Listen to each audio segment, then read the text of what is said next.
Alors, le harcèlement est un comportement répréhensible. Ces faits sont prévus et sanctionnés par le code pénal.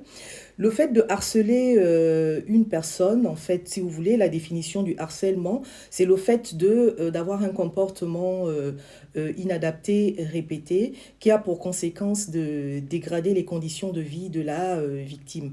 Ces faits s'observent notamment dans les écoles entre élèves dans le cadre d'une relation de travail, employeur-salarié ou salarié ou entre salariés, ou encore dans le cadre d'une relation de couple, la plupart du temps à la fin de cette relation de couple, c'est-à-dire qu'il y a un des conjoints ou un des partenaires qui ne digère pas la séparation et se met donc à harceler l'autre.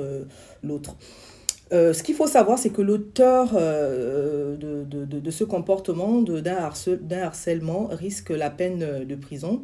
Et pour éviter d'en arriver là, l'auteur de ce harcèlement a un intérêt en fait de se rapprocher en fait de son médecin pour demander à se faire soigner.